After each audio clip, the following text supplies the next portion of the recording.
Hej.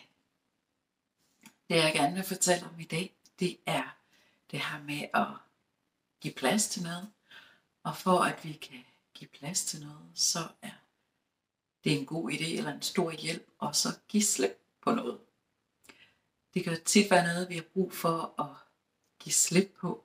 Der kan være noget i vores liv, som holder os tilbage fra at gøre noget af det, der er godt for os. Der kan være noget i vores liv, nogle gamle mønstre, som gør, at der faktisk ikke er plads til det, som vi gerne vil have mere af i vores liv. Noget af det, der nærer os, noget af det, der gør os glade, noget af det, som vi faktisk har brug for.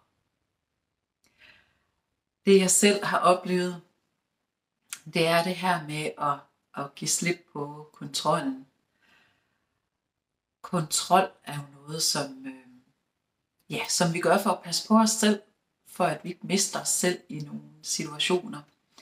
Men kontrol kan også gøre, at der er nogle ting, vi ikke tør kaste os ud i. Der er nogle ting, som vi holder os tilbage fra, fordi vi netop er bange for at miste kontrollen. Det jeg fandt ud af i mit liv, det var, at jeg faktisk havde brug for noget mere glæde. Glæde er det, der giver os lys i vores liv. Det, der giver os mod til at gå ud i verden. Det, der også gør hverdagen til at komme igennem, når der er nogle ting, der er svære. Det er, når vi giver plads til glæde, når vi giver plads til den her måske hverdagsglæde, de små lysglimt, solen skinner, du får et kram fra dine børn eller din partner, eller du får en sød sms fra en veninde, eller drikker en kop kaffe med en god ven. De her små glæder, som faktisk har rigtig stor betydning for vores liv i det store hele. Det jeg fandt ud af, det var, at for at give plads til den her glæde, så havde jeg brug for at slippe den her kontrol. Det kan nogle gange være nemmere sagt end gjort. Så det jeg øvede mig på, eller det jeg fandt ud af, det var, at ved at give mig selv noget tro og noget tillid ind i mit liv, ved at øve mig på at have troen på, at det nok skulle gå det hele, have tilliden til, at universet eller Gud, eller hvem det nu er, man har sin tillid og sin tro til, at det nok skulle passe på mig og guide mig den rigtige vej, give mig noget af det, som jeg havde brug for. Og det jeg erfarer, det jeg har lært igennem det er, at for at give plads til glæden, jamen så er det vigtigt at give slip på noget.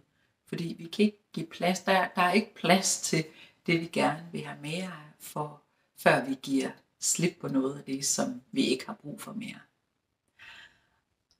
Og det, der har været rigtig vigtigt, og det, der er rigtig vigtigt og en stor hjælp i sådan en proces, det er for det første at give sig selv ro, tid til at mærke indad, og så også have det her for øje, at det er en proces.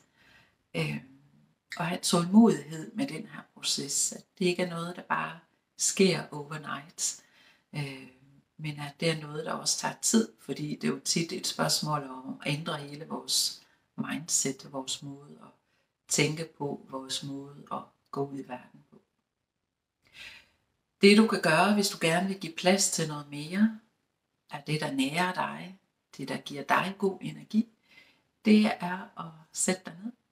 Find et roligt øjeblik, find et roligt sted, og så mærk efter, hvad er det faktisk, jeg har brug for i mit liv? Hvad er det, der nærer mig?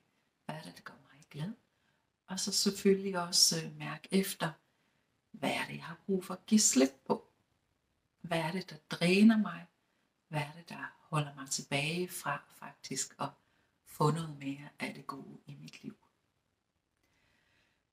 Så vil jeg ønske dig en rigtig, rigtig dejlig dag. Og er der nogle spørgsmål eller noget som helst til det, jeg sidder og taler om her, så er du altid velkommen til at række ud. Skriv til mig eller ring til mig, så kan vi få os en snak om, hvad det er, der rumsterer i dit liv. Ha' en rigtig skøn dag.